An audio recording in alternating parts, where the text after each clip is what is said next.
Welcome to the Running with James podcast. We are committed to helping runners, OCR athletes, and the everyday person get involved, get connected, and get committed to becoming the best versions of themselves. Remember, when you change your mind, you change your life. Now here's your host, James Wyatt.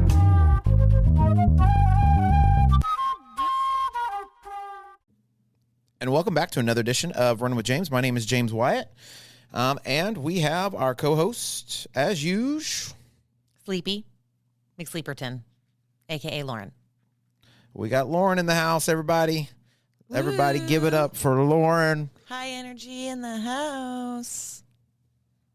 Woo! Where's the woo button? Is there a woo button? There's no woo button. There needs to be a woo button. No, so. Where but my woo girl's at?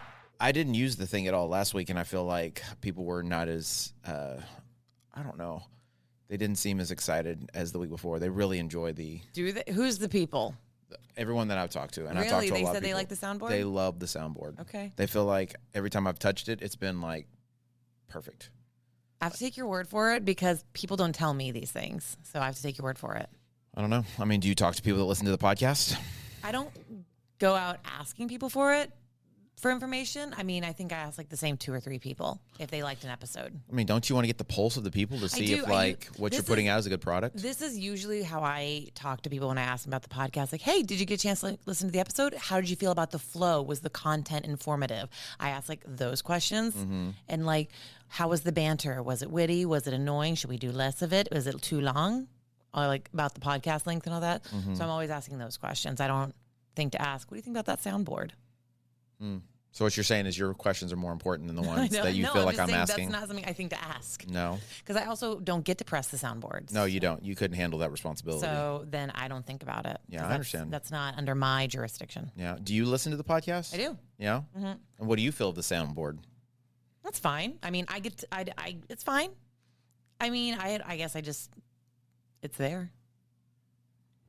Hold on just a second. Go ahead, press the aw button or a boo button. There's no aw button. I wish can't there see what they say. The aw would be like, oh, I don't think there's an aw button on Is here. there a boo button? There's a harp.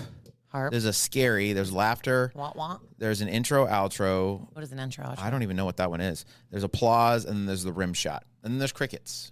Okay. Crickets is the one I'm sure you just did. Yeah, I think you can create other ones here on this second bank, but yeah. I don't know how to do that yet, but one day. Customize some? We should should customize some. Maybe, as I get better at it, because I mean, I forget about it half the time, honestly. And then when I do think about it, I haven't got them memorized.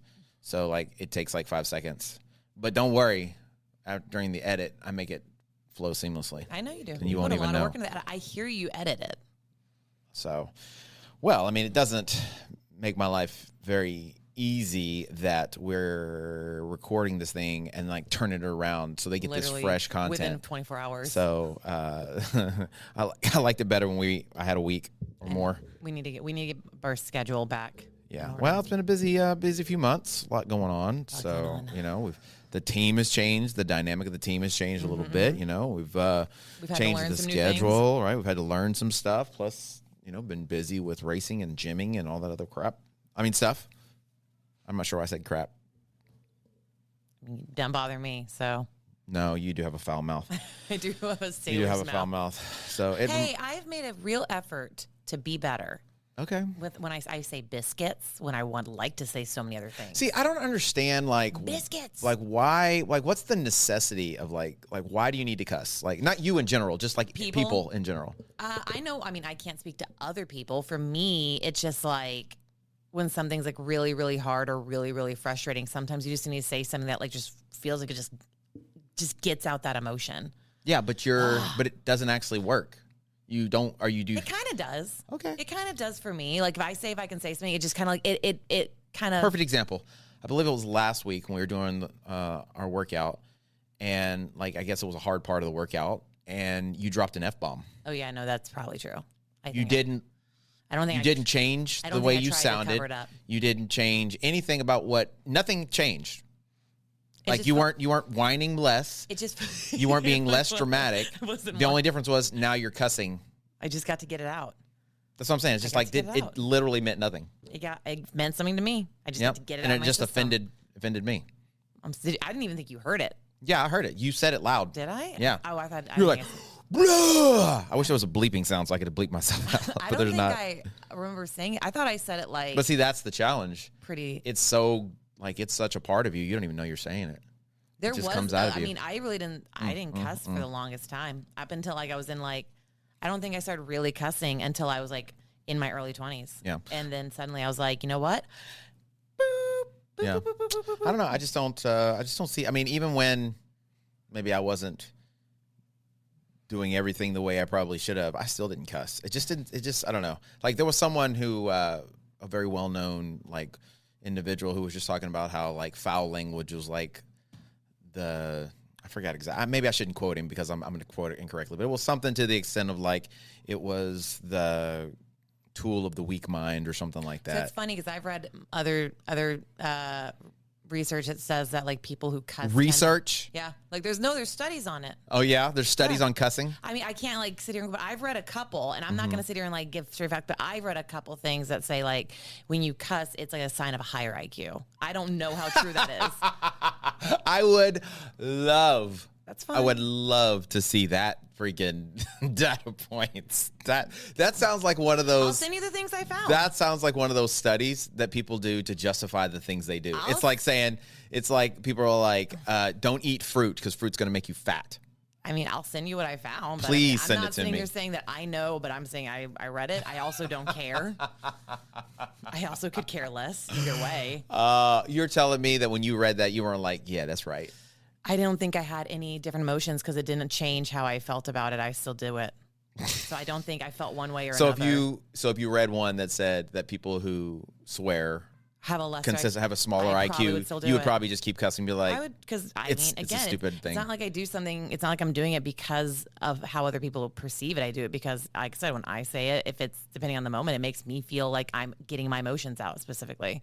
So I don't really care. And I think it's important to be able to have venues where you can get your emotions out, right? Whether it's through crying, cussing, like biscuits, whatever the other avenues you might have, right? So.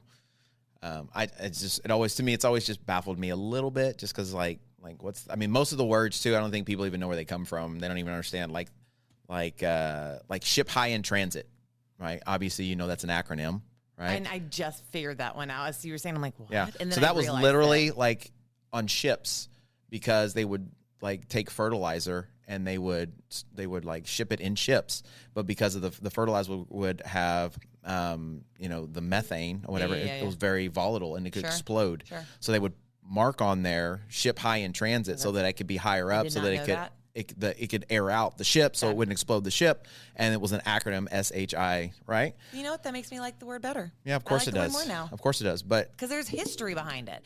We like a little history lesson. Yeah, but the history that is literally, and the other one, the one you like so much, you really need to look that one up. You might like it better, but I probably would. I think each one of those words actually, to me, like when you understand where they come from, to me, it makes it even more so why you shouldn't probably use them. So, but to each their own, right? Mm-hmm. So, I think we had a little bit of a fun time yesterday, because actually, was it 2 days ago?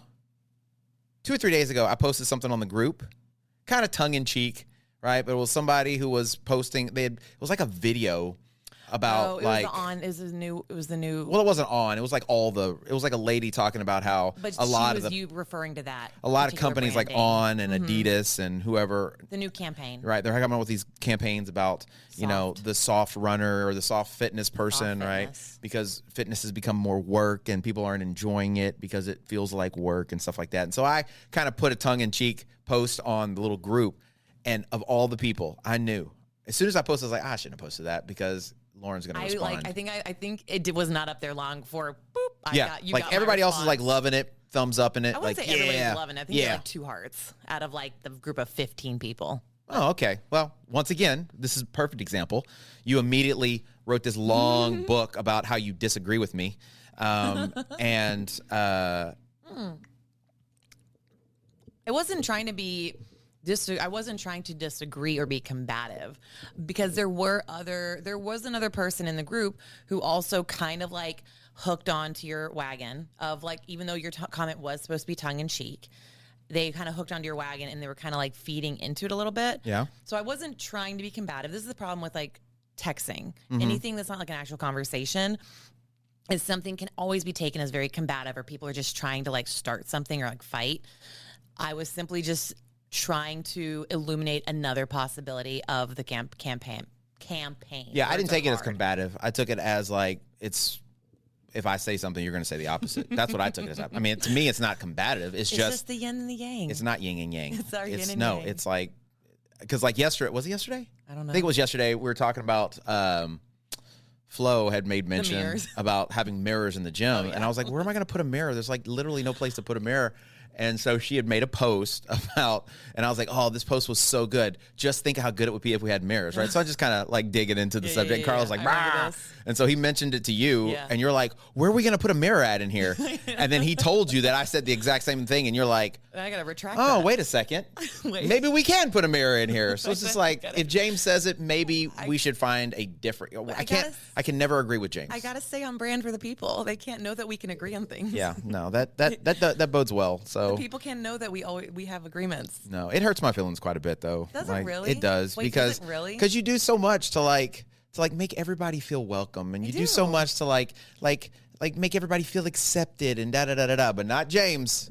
James is here. He's just like leaving them out in the cold. But James also is. We're gonna leave James out in the cold too, because he's just like this mean old cuss. That's not this mean old goat that's just up here like way. Being a mean old what do you call it? Hullabadoo. I sing your praise all the time to people. Constantly. I talk sure about how you you're do. a good coach, and you know I do. I need to get what do we call it? Receipts on that. I need you to record that next time. Okay. You go ask people how I talk about you, and I always say James is a great coach. Well, sometimes I need to hear it, Lauren. Okay. Sometimes I don't need you talking good about me to other people. I need you talking good about me to me. You are a good coach. You feel what I'm saying? Hold on just a second. I don't know if there's a sad thing here. Is there a sad one? No, there's no sad thing. I need like a crying tears or maybe a harp. Harp. We'll see if that harp works. I feel like the harp's going to work well. I don't know if the harp's going to. I don't think so either. It's probably going to go bad. It's not going to get. It's okay. Okay. We're going to go with it. Yeah, whatever. So. You know what, James? No, I don't want to hear. Don't talk to me. Good job on that. Don't talk to me. Don't talk to me. Don't talk to me. Don't talk to me. So we had an exciting night last night at the house. Dog, cat, or dog or child? So the day before yesterday, I was looking at my bed and I was like, "Is that no? Is that mud on the bed?" I was like, "Because I mean, they let the dog jump all over everything, sure, right? Because she's just, she's just like one of us, right? She's a baby." And my wife's like, "Oh no, that's not. It just looks like blood." And I was like, "Why is that better?" Please tell me it was not either. It was like. So and then she just like let it go, and then I guess it was the end of it. And I was like, what? We're just gonna sleep in a. What color's your comforter? Whatever. It's like blue. Okay. It's like a light blue, so it like stands out. There's no like multiple colors on it, right? Yeah. So then, last night, she sits down, the dog, and gets up, and look at there. There's another red spot. So, my wife's like, she sends me a message, and she's like, I think the dog's in heat. Can you get some diapers or whatever? So the dog's having her lady period. Her lady period, right? I thought y'all didn't have her spayed yet? Not yet. The vet said, like, wait for a year. A year. Okay, that's right. I forgot about that. So I get home last night, and my daughter is taking a bath. And so the dog has, like, some little underwear on. She had basically taken some of Olivia's underwear, cut a hole out for the tail, and they put them on. And so she's strutting around, and she actually was doing pretty good with them. And so my wife's like, go talk to Olivia about Luna. And I was like, okay. So I walk in there, and I was like, hey, girl. She's like, Daddy, Luna's TT bleeds when she gets by heat. Gets by heat? I was like, what? So, like, if she walks by the oven, she'll start bleeding? She's like, yeah. That's so funny. And she's like, Daddy, if I go by heat, will I start to bleed? Yes. I was like, talk to your mother about that. I'm not the one to ask. So then, it went on. And so I was like, she kept saying it. She's like, Daddy, she's not by heat anymore, and she's still bleeding. And I'm like, okay, baby, listen, this is how she's blossoming into a lovely young lady dog. And now she's going to be able to have puppies and all that other stuff. And so she's just becoming a woman. And she's like, huh? What are you talking about? She's like, is that going to happen to me? Yeah. And I was about to like go off, and I was like, well, yeah, I mean, it's definitely going to happen. We're going to have to we're going to have to do the same thing to you. I was going to say the same thing. And my wife's like, no, no, James, no. Like talking to me like I'm the dog, like correcting me. It might be. She's getting to the age where she might need to have that I conversation. told Leah, I was like, she's only like 3 or 4 years away. Not even for some girls, it's 9. Well, we're not going to be having her that close because she's not like all hopped up on freaking. You say that. What do you call it? Steroids and I've met whatever. some kids where they have them so young now, and it's crazy. Yeah, but I think a lot of it has to do with the food they eat and the medications and all that stuff. I'm not a pediatric doctor. So I mean, everybody develops so much quicker. I mean, that's why they give hormones and all that stuff to animals so they grow faster, right? So you can butcher them quicker, right? So, but yeah, it was. I found it extremely funny, and my wife was like, "James, no." So apparently, I'm not the one allowed to have the talk. Just because I'd lay it out, let's play it out. You know what I'm saying? I'd be very straightforward. I would love to be a fly on the wall for you having that conversation. The words, because just how you, I feel like you would try to make it like as like medically accurate as possible, but I also know how you like to talk things, and there'd be like so much sarcasm and like you'd have so many like weird little jokey comments. Oh yeah, I'd be like, don't go into the woods. You'd be like, don't go into the ocean. Because the bears will come to you. It'll attract sharks. Yeah. I would tell her all kinds of stuff. Don't go near the ocean. Sharks can smell you from a mile away. That's exactly right. I was like, you got to be careful. I don't know if you remember this. You have to show her the one commercial, the Tampax commercial, where the girl walks into the ocean and then like 3 sharks come out of nowhere and attack her. I don't remember that one. That was one of the best commercials ever. That's science. That's just science. It was great. So I guess that's kind of funny because that's obviously a myth. Those are all myths that aren't true. But we love a myth. But I think there are a lot of things, kind of like maybe it's not a myth, kind of like the cussing and high IQ myth that I believe is a myth. I could be wrong, right? Could be a myth. But there's a lot of other myths out there that a lot of people throw around, and a lot of them have to do with like fitness and with running, right? A lot of fitness we talk myths. about like bro science and things of that nature, right? Bro science. So, but I love debunking bro science. Well, I think the thing is that like running particularly has has gotten a bad rap over the years because people don't like to do it. People don't like to do it, and then people, when they decide to do it, a lot of times they do it in an unsafe way. I was going to say wrong, but really just an unsafe way, and they end up as these, falling into the category of like people who get hurt or bad things happen. So yeah, it must be true. The myths must be true because it happened to me. Right. Well, and I think part of it too is like, so if you. It's like a justification of why you don't do something, right? Or it's a reason, right? Not an excuse, but rather a reason to not have to do something, right? So it's like the guys, one of those things they'll say, you don't have to do cardio to burn fat, right? Or you don't have to, and their definition of cardio is completely different than like what the actual definition is, right? But, you don't have to do, I saw a guy, he's a trainer. He's an actual personal trainer that has clients.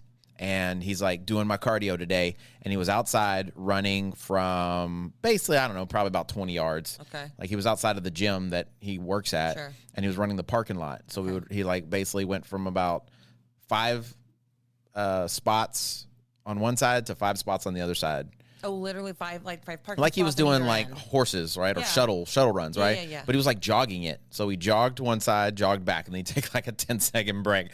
Then he'd jog the other side. He'd jog again, come back. So he might have been running for 10 seconds, and then he'd take a 10-second break. So he's doing a 1-to-1 rest ratio. But like that was his concept of cardio.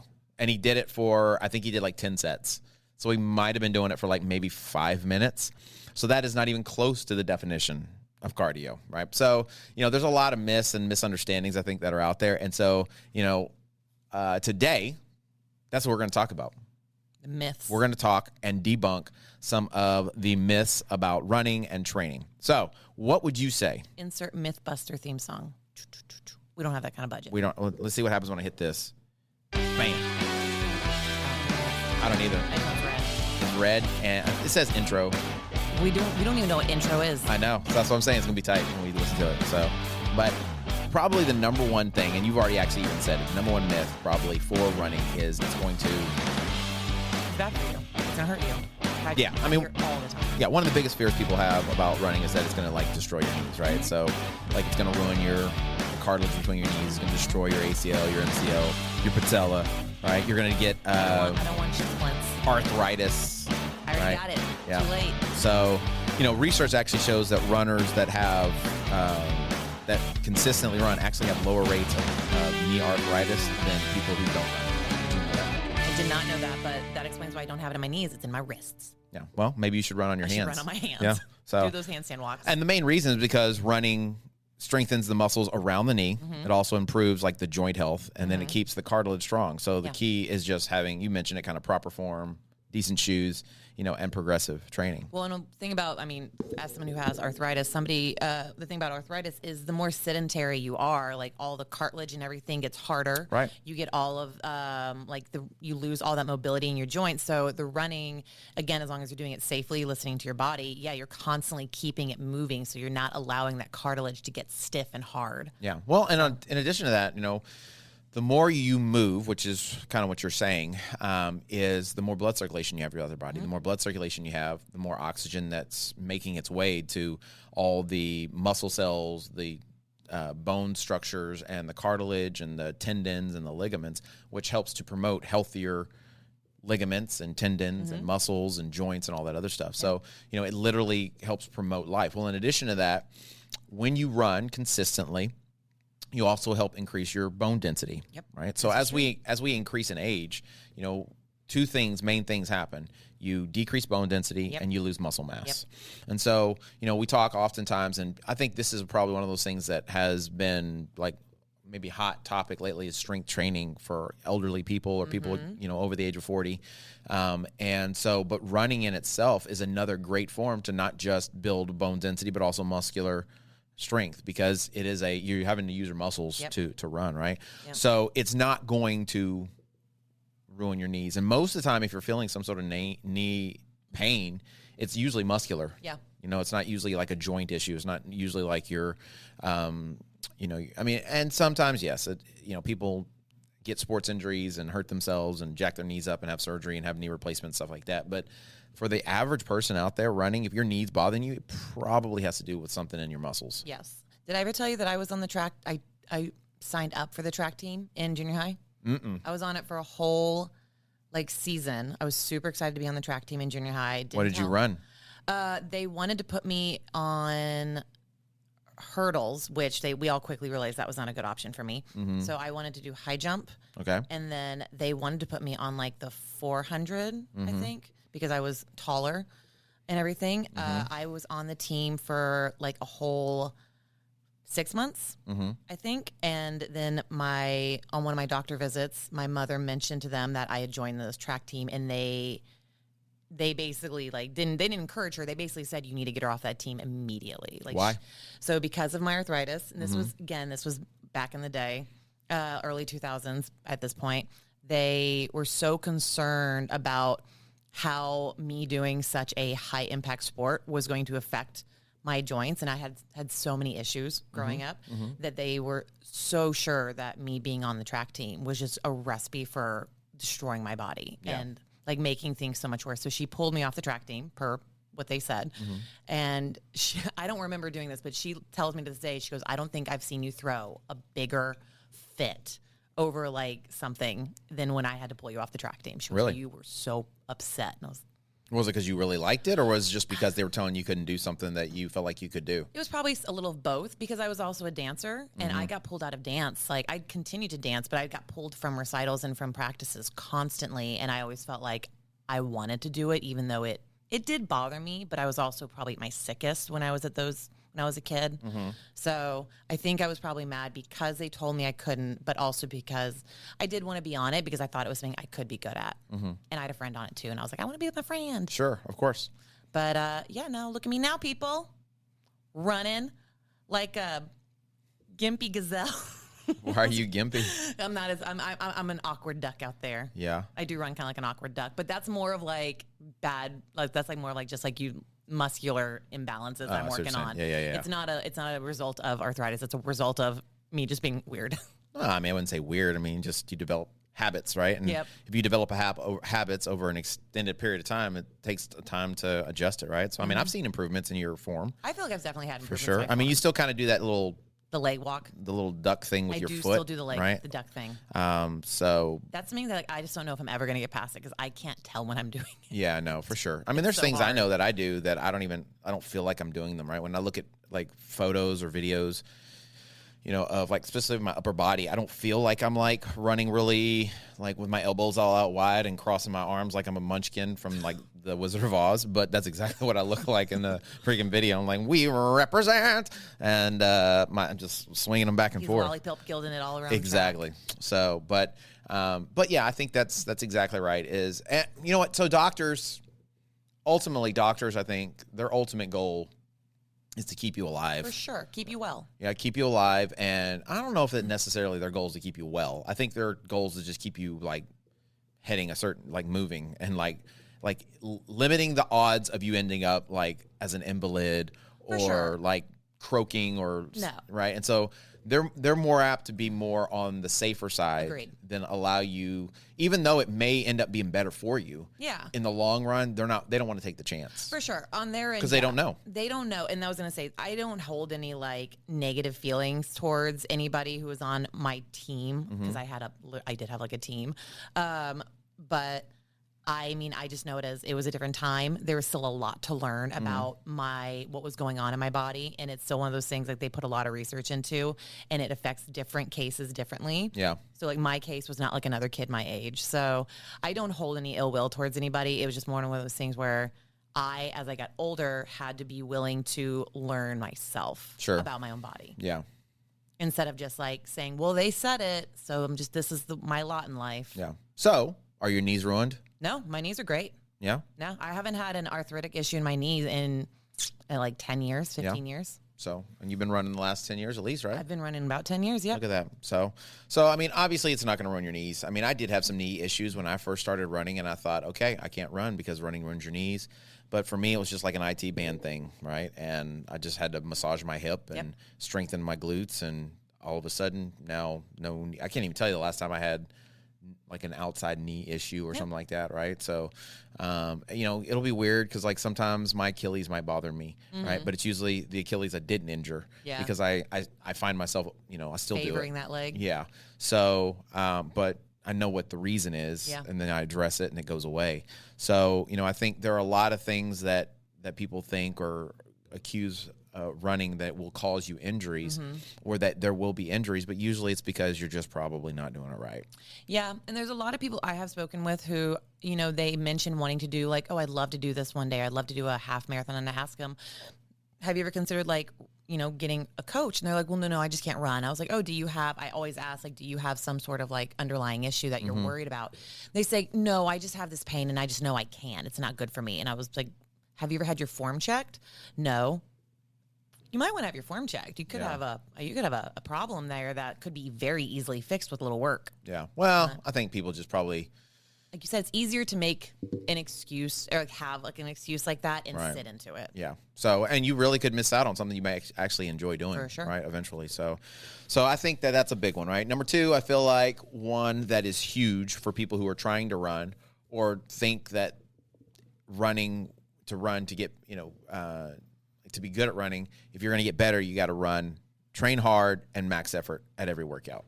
Yeah. Right. So in other words, you got to like go into the pain cave all the time.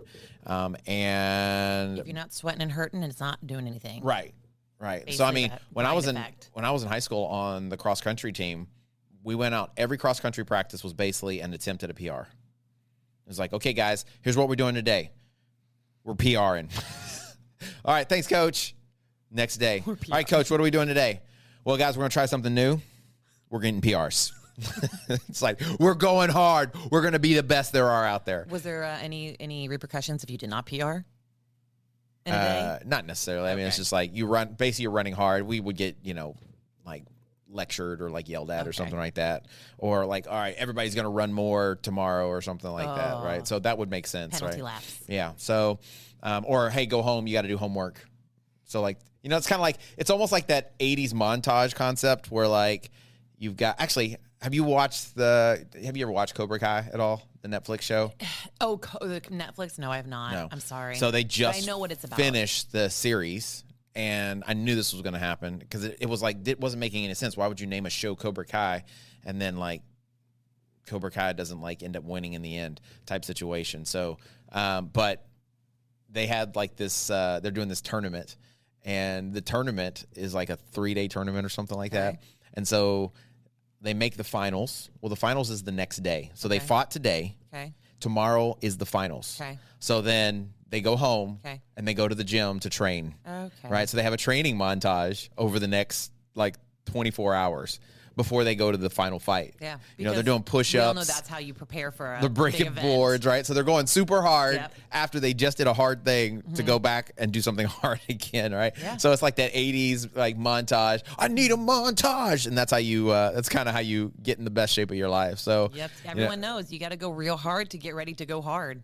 Exactly, right? So there's nothing so much for. There was somebody I knew who I saw him at the track one day, and this is a while back before like I really understood like how to develop like as a runner. And you know, I'd been running, and I was planning to like, you know, I was running like OCR events and stuff like that, and I saw them out there running, and they were doing like whatever they were doing. They were like, I think they were doing like some kind of interval sets, right? And so I was like, hey man, why don't you run with me? I was like, because if you want to run fast, you've got to run fast. And there is some truth to that, but the way I was saying it was like, you should be running fast all the time so that you can get faster, right? So if you can run 7:30 today, 7:25 tomorrow, at least, right? And if you're not, you're just not learning to structure your mind, to discipline yourself, to push yourself harder, right? Cobra Kai. And exactly, strike first, strike hard, no mercy. So, so one of the things that I learned pretty early on was that it wasn't necessarily about how hard you train, but rather how much volume you can get. And when you do train hard, how hard can you train at that moment in time? So if you're always doing, and what I find is most people do a lot of like semi-hard efforts. So what would you define as a semi-hard effort? Well, it's something where you feel like it's very challenging. And when you're done, you're like, crap, that was tough. But maybe if you're not monitoring like your heart rate or something like that, like let's say so if you're using the rate of perceived effort, which I think is not the best scale, because today what seems hard may not seem hard tomorrow, right? So what may seem like a RPE of 8 today, tomorrow may seem like an RPE of 11. And next week it may only feel like a 2, just depends on how fatigued your body is, sleep, all that stuff, right? Weather. So you're basing this off of like what you perceive to be the effort. And so if you know, you're going out and you're doing 7 and 8s every single day, well, your body's going to get so fatigued that those 7 and 8s are really not that hard. Because as your fatigue increases, well, usually your fitness decreases because your body just can't keep up. So if you realize that, well, to be able to increase the volume, the only way you can do that is to lower the intensity. So if you have lower intensity for the majority of your workouts, and then you sprinkle in some really hard efforts here and there, that you're actually able to accomplish. Things that like really tax the muscles. Right. Or develop a certain energy system, like you're doing a lactate threshold workout, or you're, you know, focus on short interval, like more anaerobic activities, right? Or you're doing some like very strength specific activities where you're training a particular discipline or a particular energy system so that it actually will benefit that energy system. And so, you know, the truth is 80% of your training really should be very low intensity, right? So whether you're doing running or you're doing strength training, it should be low intensity. You should be able to do that workout, and when you're done, feel like you could do that whole thing over again. And I think that's especially important for events like Hyrox and for OCR, where like aerobic capacity plays like a really big massive role in how well you perform like over time. And then it's that other 20% where we do like speed and strength, and we increase the intensity, and that allows you to kind of bring balance to everything. So you get comfortable being comfortable. But then you spend a little bit of time being comfortable being uncomfortable. I would say, you learn to be okay with the uncomfortable. So I think that's a big myth that people have, is that you always have to go hard. And so, you know, we've kind of talked, I think we mentioned it a couple times about the CrossFitters making fun of Hyrox. Right, lately, I think they're feeling a little threatened. A little? A little bit threatened, I mean, I feel like those, I don't know if it's the algorithm or if it's that they're producing more content on it, but I'm getting those all the time now. So I think it only probably is helping Hyrox, because people are like, well, what's Hyrox now? So CrossFitters were talking about it. So But like I saw one CrossFitter, I think it was, what was his name? He won a couple years ago. Not the guy who won this year, but the one who won the 2 years previous. I'll be honest, I probably wouldn't know him either way. Yeah. But I know his name and it's slipping my mind right now. But he finished Las Vegas Hyrox, and he was like, yeah, man, we did much better than we thought we were going to do, because this is the longest workout. We would never do a workout this long. Yeah. Right. So like their workouts usually last anywhere from like 8 to 20 minutes, maybe, if that. Yeah. And so doing something for an hour plus, it just is not something that most CrossFitters do. Oh, were you talking about Frazier? No. I mean, he did do it too. Yeah. But he wasn't the one who said it. Was it the guy doing doubles? He did doubles at Hyrox with Dylan Scott? No. Okay, sorry. You're just gonna throw it. Dylan Scott's not a CrossFitter. No, but his partner was in the men's doubles. He was a big guy. The guy I saw, maybe he did like something with the Buttery Bros or whatever. Okay, it was a white guy. Different guy. Yeah. Okay. So anyway, the name was like on the tip of my tongue, and then I'm sorry, it's gone now. No, you didn't ruin it. I just forgot it. So it's called old age.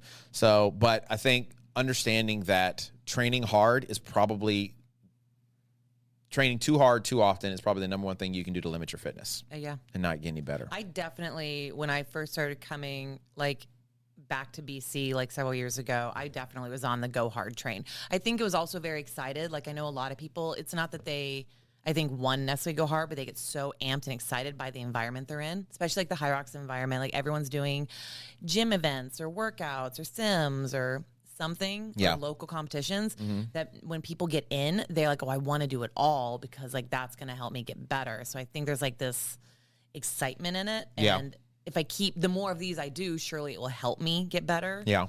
I definitely think I fell in that category for a while, and now I've gotten to where like I enjoy my easy workouts. Yeah. I like my easy runs. They're nice. I put on an audiobook and just cruise. Yeah. Well, I mean, I think you're getting something new, you're enjoying it, right? And you're enjoying the camaraderie and the community and stuff like that. So I can understand that, but just, I think you have to always understand that if you're going to do a lot of that, you just got to kind of manage the expectation and not assume that every time you go out, you're going to, so here's what happens is I find it. People come in and they've done nothing whatsoever.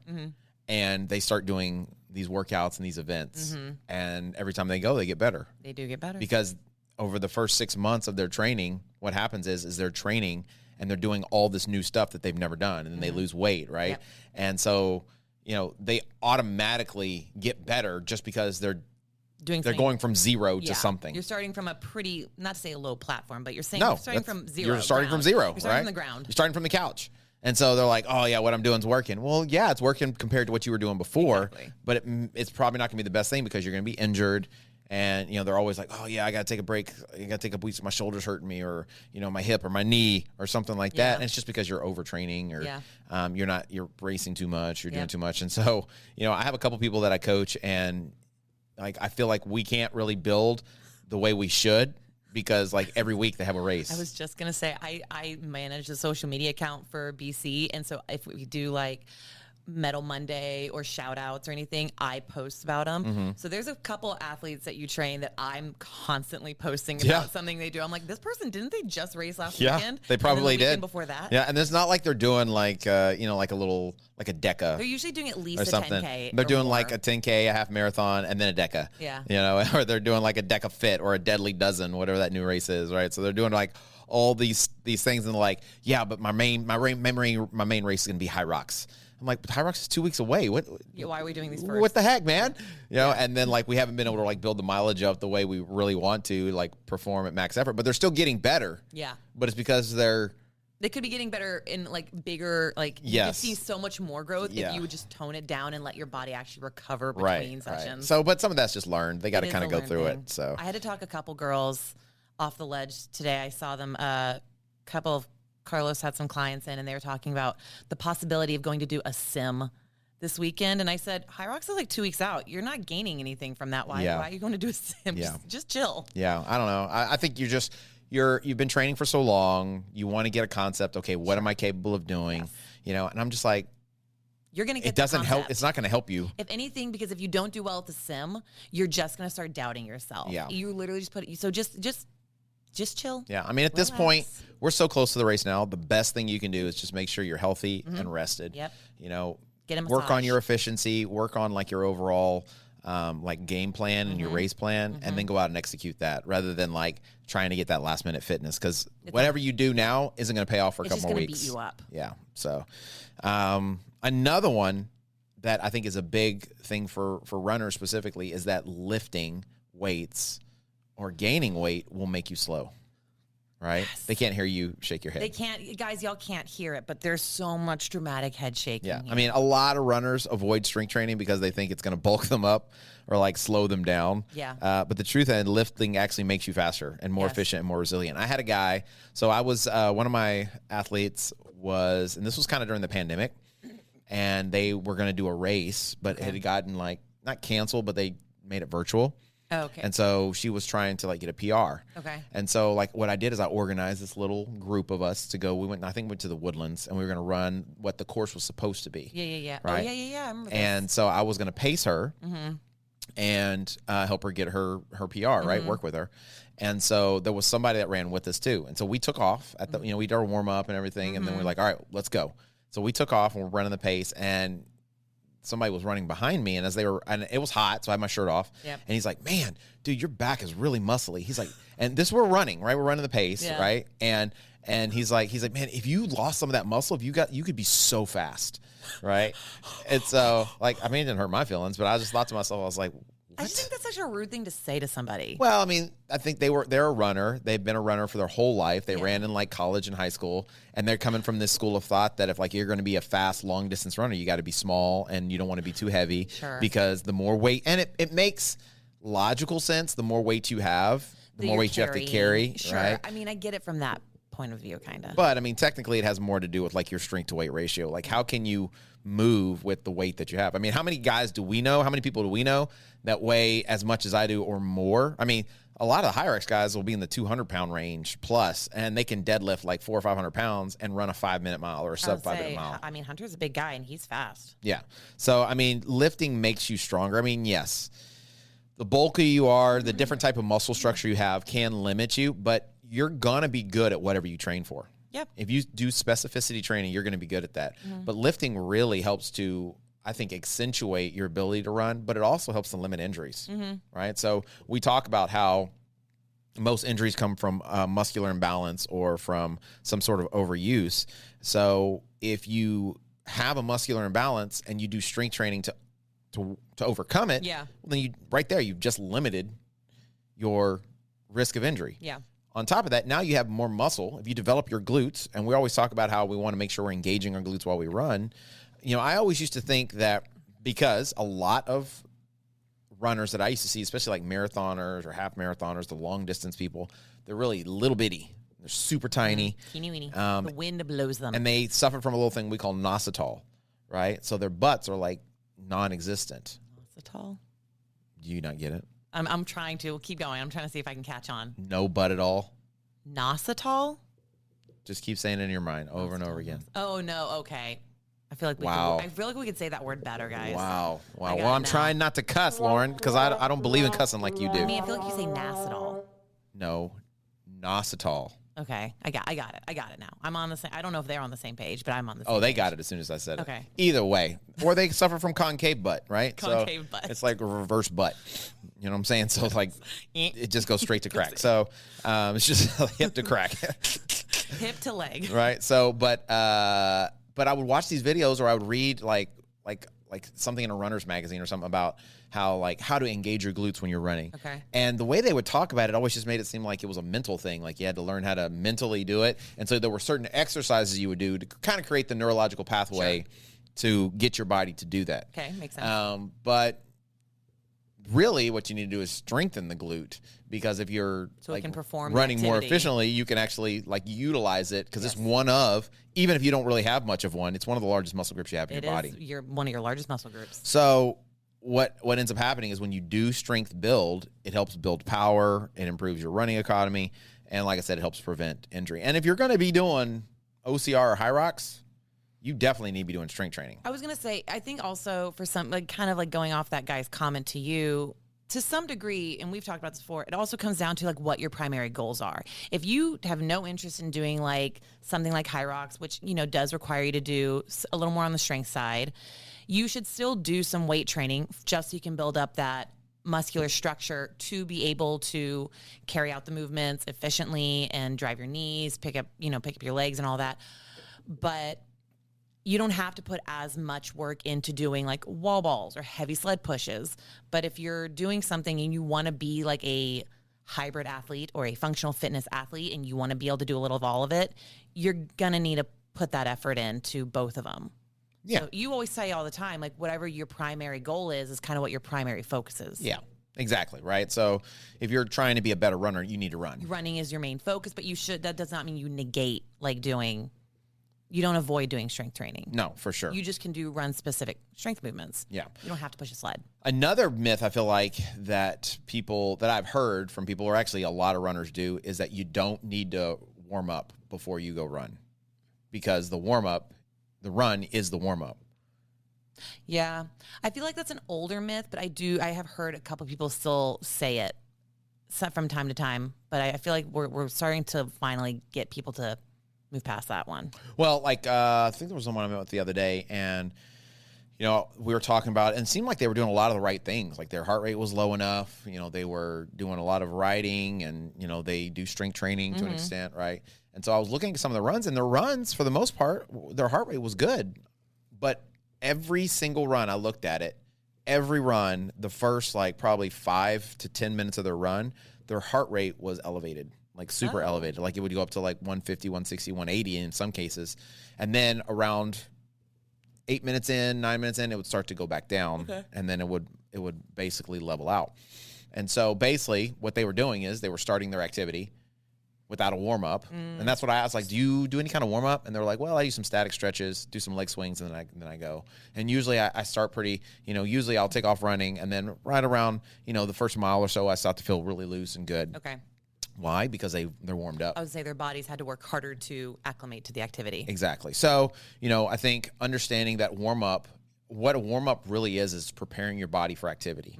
And so another thing that I always try to encourage people is that whatever you do as part of your warm-up for your daily routine, whatever it's your workout or your run, if you're racing, it's also like developing a pre-race routine. Yep.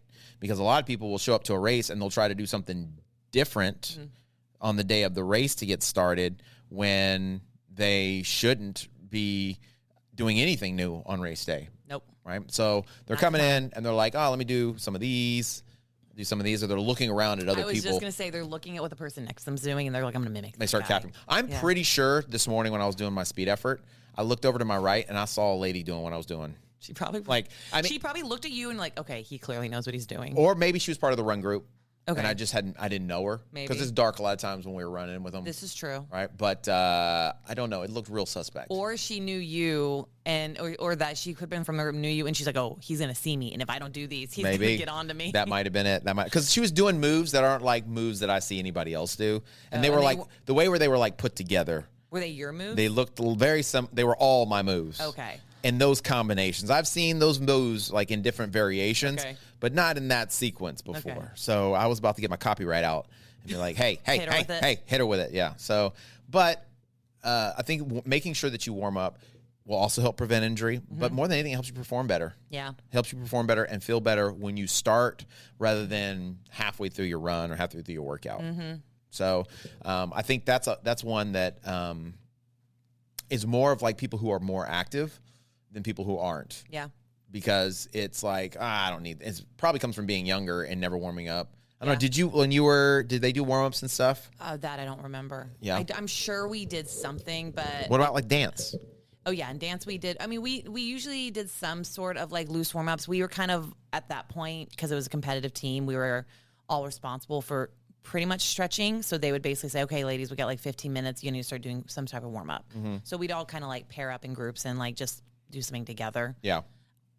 Honestly, again, probably we're not doing the right kind of stretching, or we were not doing like, good stretching, because we just wanted to get through it so we get started on the routines. Yeah. But I mean, still people do that now. I mean, most people do that now. They just go through the motions, just like say they did it. Yeah. But I mean, I think not even like kind of pairing on to warming up, like doing drills and stuff. You're not only preparing your body for the activity, but you are also getting your mind prepared for the activity because you're getting those neurological pathways fired to this is what we're about to do. Let's get going. Yeah. Well, I mean, on the flip side of it as well, I think people don't do warm downs either. Warm downs, yeah. Like very often. Like, so, I mean, I always, after everything I do, I always do some sort of warm down. Yeah. And when I don't do them, so like, let's say I do a hard effort and I just jump right in the car and leave.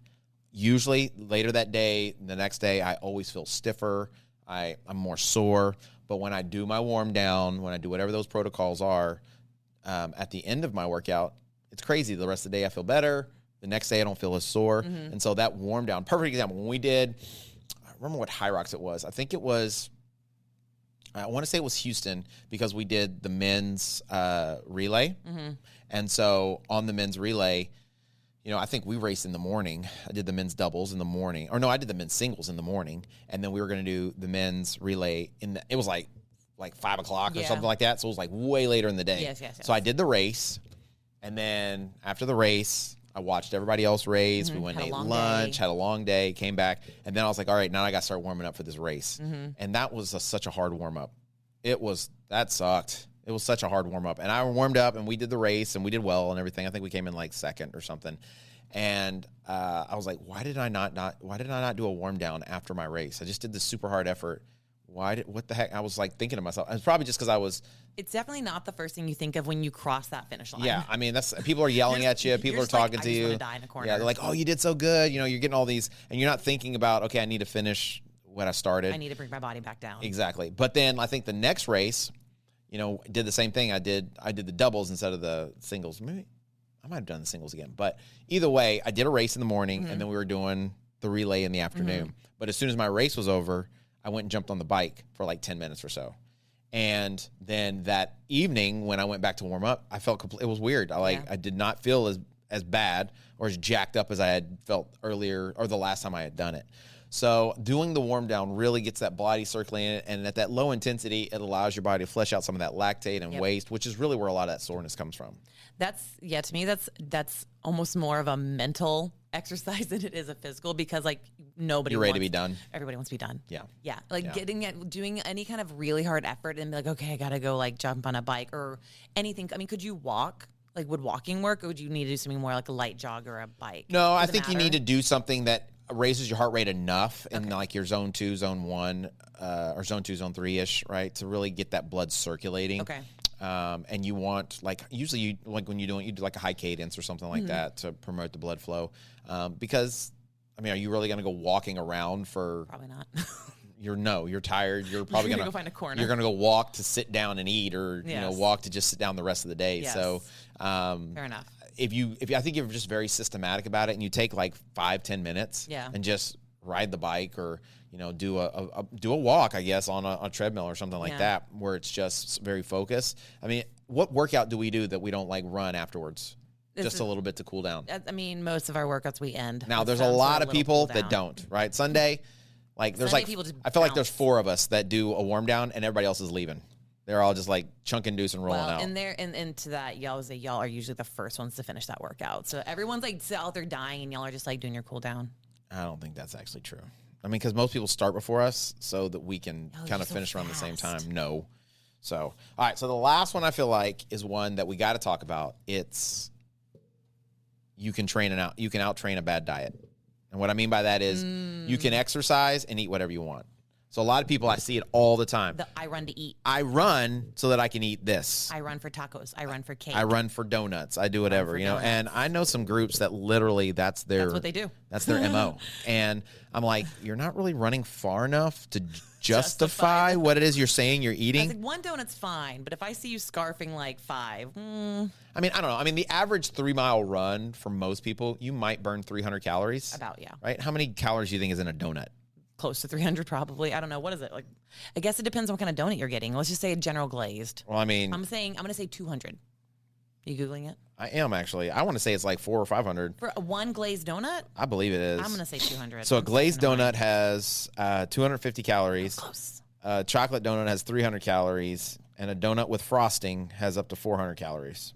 Would that not just be would that not be just like a chocolate donut? What's the difference? I'm just telling you what this thing says. I don't know. I don't know how it's specifying the difference between a chocolate. I think a chocolate donut is an actual chocolate donut. Oh. right? Not a chocolate glazed donut, but a chocolate donut. Okay, so like a strawberry or a cherry or and a cake frost. donut is like 300 I don't calories. like cake donuts. Oh, those are the ones I like. See, I don't really like the rest of them. Period, normally. So like a normal frost. So the donuts most people are eating, 400 calories. Isn't that what I said? I think that's what I said. Wow, so you were good. You're on. So your one donut has more calories than your run. than the entire 3-mile run you just did. Yeah. But you're going out and running to justify the donut. But you're probably not just eating the donut. No. You're probably eating multiple donuts. A donut does not satisfy you. A donut is not going to satiate you after a run. No. So sugar. you're probably going to have a kolache and a donut. It's just a sugar. It is. It's just the sugar that you're craving. It's sugar that you're craving, and it's bread, which is then sugar. Yeah, it's the fat and the sugar or the fat and the carbs from the sugar that your body's craving. So it just really makes your brain really feel like, oh, I'm getting the it's satiating you, right? So I think people just don't realize that that's not actually. You could probably get the same satisfaction from like a protein drink or some eggs and some fruit or something like that. Feel full longer and actually feel better. Yeah, and it actually benefits your body more because you're replenishing not only the things that your body burned up like the glycogen, but you're also feeding the muscle that you just worked out to help you. So exercising and just eating anything and everything you want. I think honestly, so for me, when I'm training my best and at my hardest and I'm more focused on like my plan, I eat the best. When I'm like kind of just going through the motions and I'm doing my normal thing, I usually eat the worst because I don't know. It's like it's easier to make excuses. I know for a fact that if I don't eat the right types of food and get the right types of protein in my body or enough calories, then I'm not going to be able to truly sustain the efforts I want to try to sustain in these workouts. Yeah.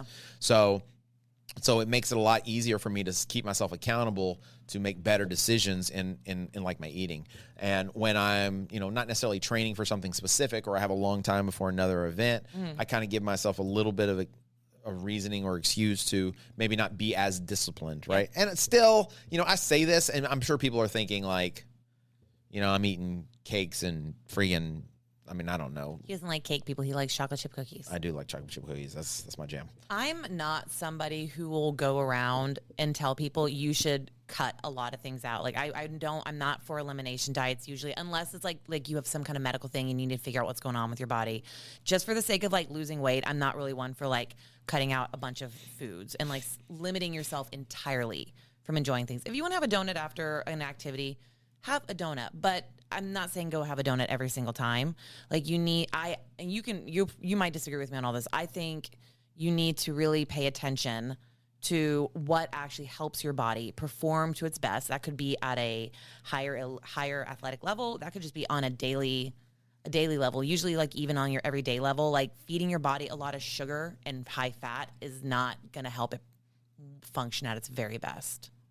Yeah, I don't care what you eat. Doesn't matter to me. You eat whatever I say. Eat the food you like to eat. But I think one of the things that I know it's helped me quite a bit is, expanding my boundaries or my like what the amount of foods, the types of foods that I eat. Okay. And trying to focus more on better quality food, rather than limiting what I eat. Yeah. And so. I'm not about like you can't eat this or you can't eat this. There are things I think you shouldn't eat a lot of. Agree. Because it doesn't help you, right? Exactly. And so if it's a treat or something you enjoy, sure. Okay, fine. I don't care. Do it, right? Have a treat. And as long as you're doing the right things, as long as you're, if you think of it this way, if you eat good quality food that benefits your body and allows your body to replenish the nutrients and micronutrients and macronutrients that it burns up throughout the day, and you do that very consistently, then if you have a donut or 2 donuts or you eat a donut every Saturday or 3 days a week or whatever, that is a small drop in the bucket over all the things that you're doing. Well, and I was going to say also, if you really do focus on like eating more of a whole foods diet, eating more fruits, vegetables, like eating things that are really good for you, like fueling yourself properly, you're probably going to find that when you do have those like cheat snacks or like those treats, you might want less of them, or they're just not going to satiate you the exact same because you realize you're going to start to feel the difference. Oh, this doesn't make my body feel as good. Right. So it doesn't mean you have to get rid of things, but maybe you just have it less and you realize it doesn't bring you the same joy it used to. I don't know what you pushed. It's yellow.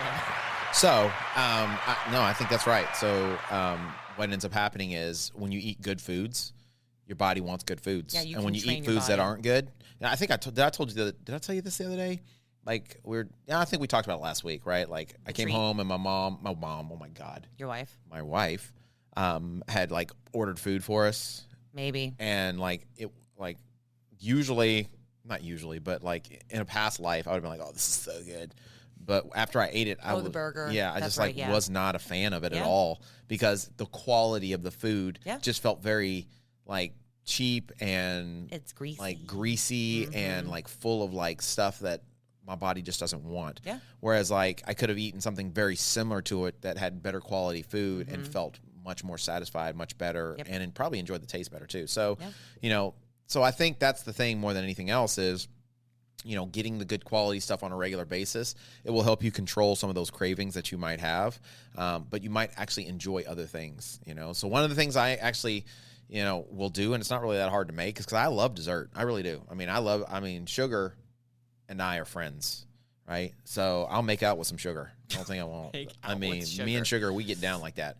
But, it's one of those things that oftentimes when you're eating products that are sweets that have sugar in them, yes, obviously they have a ton of sugar, but they also have a lot of fat usually because they're made with butter and, and not like the kind of good butter you should be eating either. Yeah. It's like the lard butter or something, right?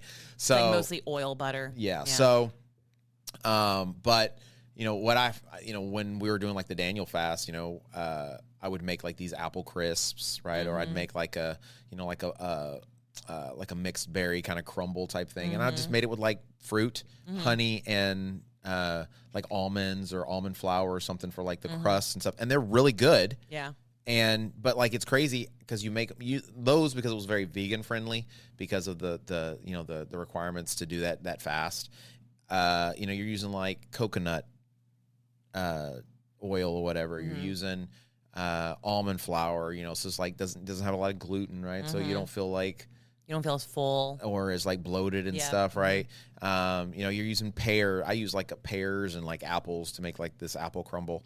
And so like the fat is even lower. Yeah. And so like you eat it and it tastes good and it satisfies whatever sweet tooth you might have, but it actually doesn't make you feel like you just ate like this really heavy dessert type situation. Yeah. One of my favorite things to do for a sweet treat, if I want like a sweet snack, I do frozen grapes. Yeah, that's not a no. I see. For me, I love that. Those. Is not a sweet snack. To me, that's great. That's just insanity. Some people think those are a stupid diet thing, but I actually just genuinely love those. I mean, you can enjoy it. That's fine, but don't come in here with that. That's like saying I'm eating candy and is like I'm eating frozen grape candy. But I was gonna say what I like doing is I always keep frozen bananas in the freezer. When bananas are getting really, really yellow, and I don't like them when they get super, super yellow, I freeze them, and then when I want like a treat, and you like them green.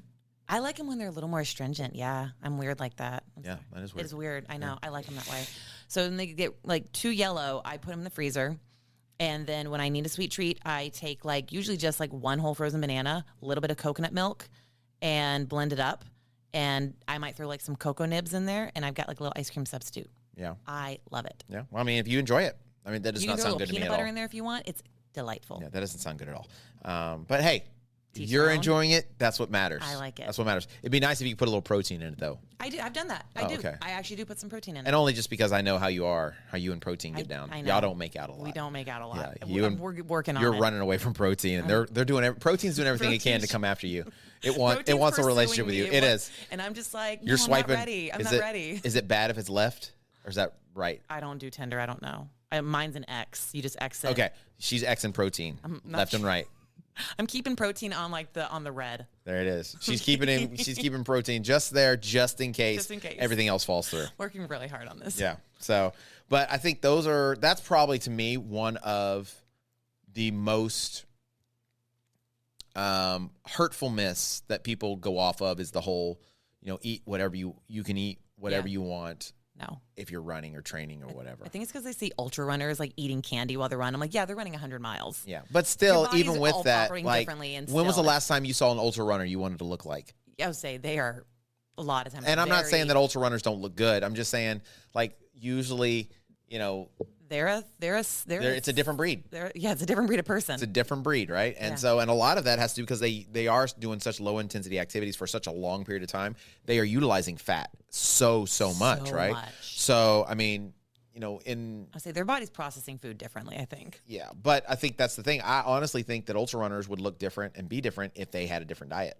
Possibly. But I think a lot of them are just doing like an old school form of like, I need fat. I need to feel good right now because I got all this energy. But there's guys out there that I've seen that are chiseled athletes that are ultra runners that look amazing, but they don't eat that same kind of food. Yep. If you're an ultra runner and you think you got your diet dialed down and you look, I don't know, like Adonis, let us know. Well, I mean, I hate to go off of that phrase, like you look great, right? Well, I mean, if you just are operating, because there's people who look awesome that may not necessarily be healthy, and there's people who are, that are pretty healthy or very healthy, and they may not necessarily like have 6-pack abs, this right? Is very true. But ultimately, your diet dictates your performance and your overall aesthetic. It does. So if you want to be leaner, if you want to be more muscular, if you want to perform better, you need to eat better food. Mm-hmm. But if you just want to run so that you can have an excuse to eat a donut, you need to run more. You do need to run more. You need to train more. No, it can't be the 3, because remember, that 3 is not equaling that donut. Yeah, no. Here's what cracks me up is, and I don't even know if I should even say this. I probably shouldn't say this. But, like, I've seen people before who actually gained weight becoming runners. Really? Yes. Because they went into the I can eat whatever I want now. Because you were hungrier, right? You're burning more calories, but you don't change your diet. And what ends up happening is like they become like this almost not skinny fat, but like they just don't really, their body doesn't change in the way they expected it to. How about that? Is that a better way to say it? I don't know. Maybe not. I'm offended everybody. I apologize. It's okay. I was going to say, my final thought before we start wrapping it up is I think I got so frustrated, and I did this when I was in cycling and in running. What organization decided that, like, oh, all these like people doing all these activities, let's give them beer and let's give them all these like really sugary treats like during or after these activities, because that's what the people want. And it is what the people want. That's why. But I did this one bike ride several years ago, and it was the Tour de Donut, and you accumulated points or something like at every station. For every donut you ate at every aid station, you got like a certain amount of points on top of the mileage you were doing. And we were doing like on that ride, we were doing like 80 or more miles. Yeah. So we were doing some high mileage. But I will tell you personally, there's nothing, I do not want a donut when I am on doing this bike ride. I do not need a donut. Give me a banana. Give me pickle juice shots. Give me PB&J, but do not hand me a donut. I will get so angry. I think I ate one donut and I threw it up. Yeah, I do think there should be probably better options at the end of these races and stuff, because we're supposed to be promoting, a lot of this is promoting health and wellness. Yeah. Right? But then we're like, okay, as soon as you're done, here's a beer. Let's shove this trash down your throat, right? So let's like treat yourself to the you treat yourself. Earned this trash. Yeah, you earned the trash, right? So I just think that some of that just comes with learning. And I mean, I'm not telling you that you can't enjoy the things you enjoy, but I'm all about performance more so than anything else. I'm all about how can I feel the best and perform the best that I possibly can. Mm-hmm. And so to sustain some of the higher and harder and harder efforts and the higher volumes, you need to fuel your body. Mm-hmm. And when you're not fueling it properly or enough, then you're not going to pay it off. And so, that's just my challenge to people is just, hey, maybe think about it, look at it, research it a little bit, go into it, and don't use running or fitness as an excuse to just like eat whatever you want to, because you cannot outrun a bad diet. Just doesn't work. Oh. What? I just think it's funny because I'm still just imagining like you saying people who got into running and they did the opposite of what their original goal was, and I'm just like, that is such a disappointing thing. Because I mean, I've had so many people tell me I got into running so I could lose weight, which I think is the worst reason in the world to run. Like, I mean, yes, you probably will lose some sort of weight, but you want to lose the right kind of weight, I would think, right? You want to lose body fat, you want to gain muscle, you want to, increase your performance overall. But I think that's the wrong reason. Yeah, if you want to lose weight, get active. Mm-hmm. Burn more calories than you intake, you're going to lose weight. It's that simple, and I think it's, we live in a very frustrating and confusing world, because on one hand, you've got people who are like, oh, body positivity, we all want to look like this. And then like 6 months later, they've taken a bunch of Ozempic and then they look like really, really, really, really thin. And now all of a sudden they're like, oh, be healthy and skinny. Yeah, Ozempic. Oh, yeah, I would say Kate Moss thin is coming back in, and I'm not a fan for it. Well, that's what I'm saying. So it's like, it's really like, we live in this culture where now it's like, okay, let's not do this stuff to be healthy. Let's not do this stuff to feel better and to be good examples. It's just like, if this is how I look, this is how I should look, this is how I'm going to be, and everybody should accept me. Yeah. Unless I can change with a pill. And then if I can change with a pill, then I'm taking the pill. Then I'm going to take the pill, and then everybody can look at how amazing I look and how skinny I am. We're putting too much of our value into the hands of other people's based on our aesthetics. Right. So I think it really just comes out to, being healthy and feeling good. And if you do that, it's just like running.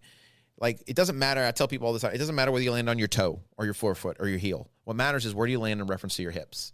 And if you land under your hips, more than likely you're going to land somewhere between your toe and your midfoot. Mm-hmm. It just happens. Mm-hmm. So if you exercise regularly, you don't go nuts. You don't have to do everything super duper hard. You make better food choices.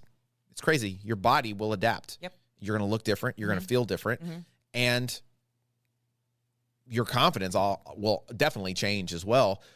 And you have a healthier concept of what body positivity really is, right? And so instead of like making a statement that this is what body positivity is because this is where you are and you should accept yourself, let's not worry about that stuff. Let's just be healthy. Let's get moving. Whatever happens. And I guarantee more than likely something's going to happen. I'm here to be our healthiest selves. So I think that's the key is, try to be as healthy as you can. Don't buy into all the IG stuff, right? Don't all the influencers. And, I saw something the other day. It was like, now there's a bunch of people coming out talking about how you should not ice bath all the time. Oh, I haven't seen that one. Yeah. They're like all over the place now. So it's like, for forever, we got to find something new to get the people. People are like, you should ice bath like 3 times a day, and you've got a cold plunge. And now like these people are coming out and they're saying you shouldn't be cold plunging every day, especially after a workout, because it messes with your cortisol levels and it does this and it does this, and you limit muscle growth and hormones and all this other stuff. So there's all these like things out there that are like trends. There was one person, I don't remember the guy we met when we were at TRE? Which one? He's the ultra runner guy that's trying to become a professional. Yes. Right? Yes. He posted something the other day about a young lady who is a runner. And she is being sponsored by someone. And when she put on there like it was Advil, that's what it was. It was for Advil. Okay. She uses Advil. She made a commercial like in the middle of her track workout, she stopped to take some Advil. To keep her moving, right? To keep her going. And people had put some negative comments on her thing, like right? You shouldn't be taking like Advil. You probably shouldn't be taking, it mess with your kidneys, it can, it can cause issues, what have you.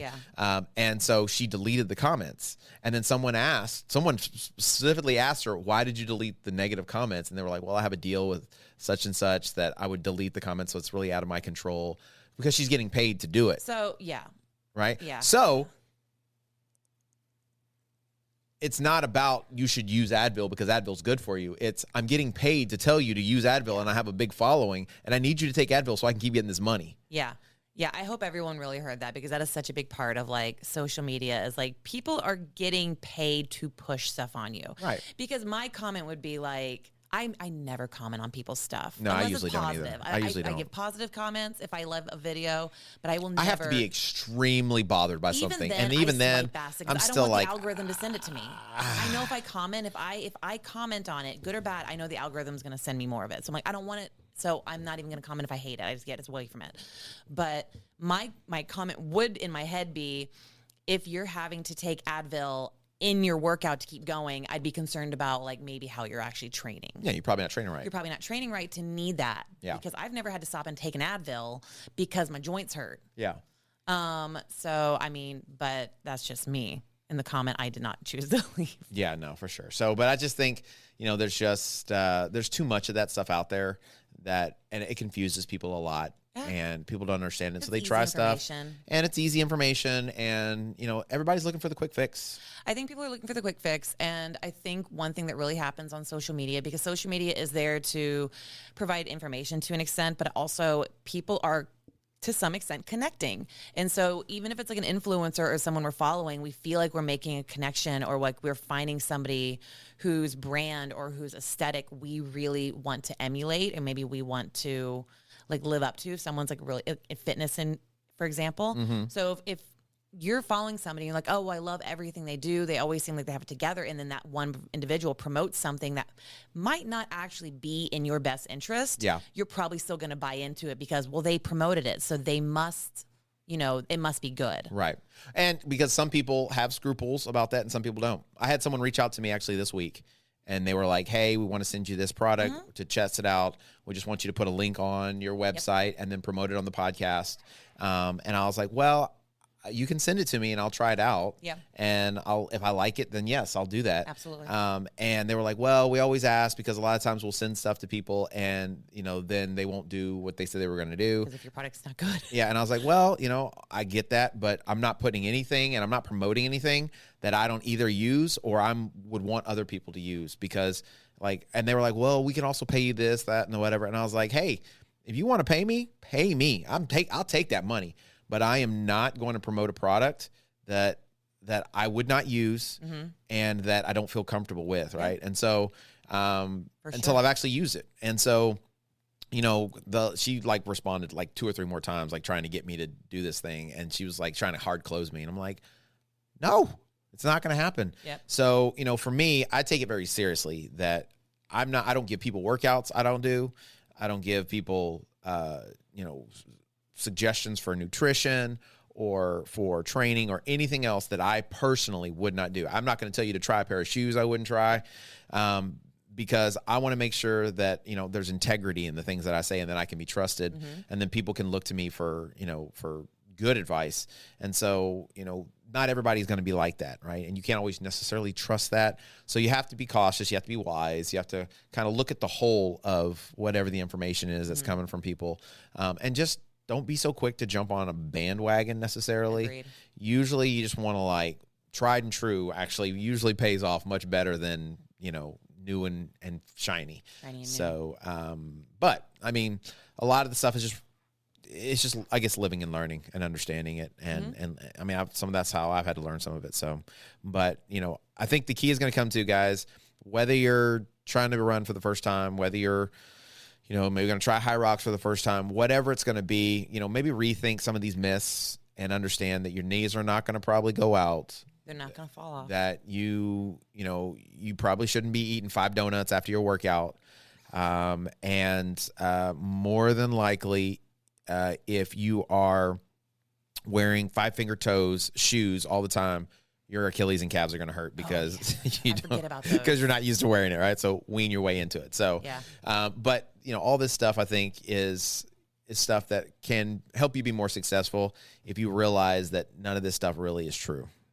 All right. So, guys, thanks for coming in today. We appreciate it. We have one day, today. This is the day, last day for you to register for our recovery clinic. So recovery clinic is going to be tomorrow, Saturday, March 1st. I can't believe it's March. Oh my gosh. What the crud, dude. It got here so fast. It was January, it's a week springtime. ago. The clock's about to spring forward. I'm so excited about that. The clock's going to spring. It's going to be daytime all day long. I'm so excited about that. So I'm not upset about that one. But I mean, dude. Hyrox is here. Hyrox is here. It's just a week away or 2 weeks, I guess, right? The 3rd month of the year is already here. Yep. We're already a quarter in. Flying through. First quarter is almost done. We'll have to look at those first quarter reports and those first quarter revenues and see how they've done. So, but thanks, guys, for listening. We appreciate it. Wherever you're listening from, to our folks in Australia, thank you for listening. Oh, we're so excited. To all our people in the UK listening, thank you. We appreciate you. We love you. To all of our Italian brethren and sisters out there, Montebello, a tutti frutti. You know what I'm talking about. And so wherever you're listening from, we really do appreciate that you guys support us. I saw the other day, I got a chuckle, but I was a little upset as well. So Tomball is a small town. It's right next to us. It's part of Houston. It's part of Houston. It's part of Harris County. It's right? literally our neighbor in terms of where we live. 10 minutes away. Yeah. It's like whatever. It's like a small town. Down the highway. Just north of us. We have more people that listen to our show that live in Australia than live in Tomball. Oh. So I don't know if that just means we're huge in Australia. Man, they really like us in Australia. Or Tomball just hadn't gotten onto it yet. So I thought that was kind of funny. I thought that was kind of. We had more downloads from Australia than Tomball, and Tomball was down the street. So I was gonna say, how many of our friends and the people we know from Run Club probably live in Tomball? I know that really hurts. That hurts. That really hurts. I think that hurts the most. Yeah. People. So get it together, Tomball. Yeah, we need y'all on the bandwagon. Yeah, we need you to see Paw Paw and Tomball, and I'm Paw Paw. So, but thanks guys for everybody that listens. If you have the ability to support the show, we'd love for you to become a Patreon member. You can just go to patreon.com/runningwithjames and support shorts, several different tiers to be a part of. And then you can also check out our YouTube channel and subscribe there. And please share it, review it, like it. Let us know what you think, because we're all about the people. People. Especially Lauren. People. I'm not as much for the people as Lauren is. All for the people. I love the people. And she wants to make everybody happy but me. If you have say if you have an animal, I probably love that more, but yeah, that's true. I'm about the animals first, people second. Yep.